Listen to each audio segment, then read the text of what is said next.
تحفہ لے کے آیا ہوں۔ اس حدیث کے راوی ہیں مولا علی۔ وقت مختصر ہے، بس حدیث سنیں، وضاحت کی ضرورت نہیں پڑے گی، لفظوں میں ساری بات آ گئی۔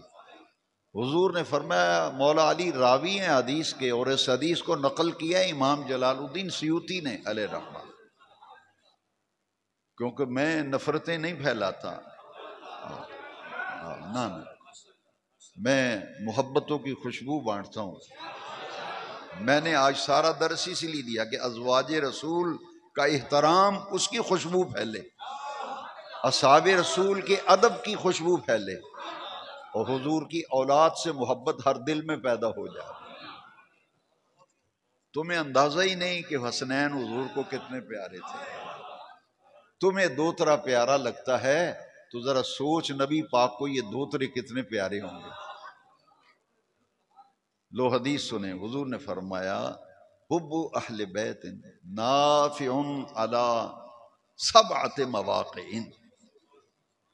کمال کی حدیث ہے۔ حضور نے فرمایا جس دل میں اہل بیت کی محبت ہوگی، وہ اس کے دل میں اگر اہل بیت کی سچی سچی کھری محبت ہے، وہ 7 مقامات پر 7 جگہوں پر اسے فائدہ دے گی۔ آپ کوئی کام کرنے لگیں تو پوچھ دو یہ فائدہ کی ہونا ہے؟ کوئی کاروبار کریں گے تو کہیں گے پرافٹ کتنا آئے گا، اندازن توڑا کی خیال ہے؟ میں نے کہا میرا خیال وہی ہے جو سرکار نے فرمایا کہ یہ اہل بیت کی محبت اتنا نفع دے گی، نافع لسبعۃ مواقع، 7 جگہوں پہ فائدہ دے گی۔ پہلی جگہ کون سی ہے؟ فرمایا عند الموت۔ جدوں اسرائیل نے ہاتھ پایا نا روح کڈن واسطے، دل وچ حضور دی اولاد دا پیار ہویا تے جان بڑی آسانی نہ نکلے گی۔ دوسری جگہ کیڑی؟ فرمایا عند القبر۔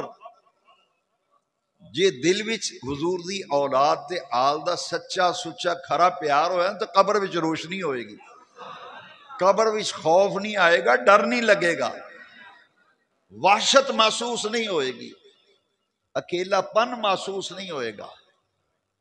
عند الموت و عند القبر و عند الحشر، اور قیامت دے دن جدوں قبراں کھلن گیاں نا، بڑی آسانی نال میدان معاشر وچ لے جایا جائے گا۔ و عند الحساب، اہل بیت دی سچی سچی کھری محبت ہوئی نا تے جدوں حساب دے ویلے بڑا ہی فائدہ دے گی۔ ایتھے 2 منٹ لگ جانے نے، حساب دے وچ فائدے دا تھوڑا جہا وضاحت کرنی پینی۔ قرآن شریف سے لکھیا ہے کہ کچھ بندیاں دا نام ہے اصحاب یمین اصحاب شمال، کچھ بندیاں دا نامہ اعمال سجے ہاتھ وچ ہونا ہے، کوئی دا نامہ اعمال کھبے ہاتھ وچ۔ جنہاں دا نامہ اعمال سجے ہاتھ وچ ہونا ہے وہ بندے ہونے ہیں جنہاں جنت وچ جانا ہے، جنہاں دے نامہ اعمال وچ نیکیاں ہونی ہیں۔ جنہاں دے عمل نامے اچھے نہیں ہونے دوزخ وچ جانا ہے، انہاں دی عملاں دی کتاب کھبے ہاتھ وچ دتی جانی۔ جس دل وچ اہل بیت دی سچی سچی کھری محبت تے پیار ہویا نا، انہاں دا نامہ اعمال سجے ہاتھ وچ پڑھایا جانا ہے۔ وَعِندَ الْمِيزَانِ، اور جدوں میزان تے اعمال تلن گے، فرمایا جس دل وچ اہل بیت دی محبت ہوئے گی، میزان تے عمل تلن دا مرحلہ چشمے زدن وچ طے ہو جائے گا۔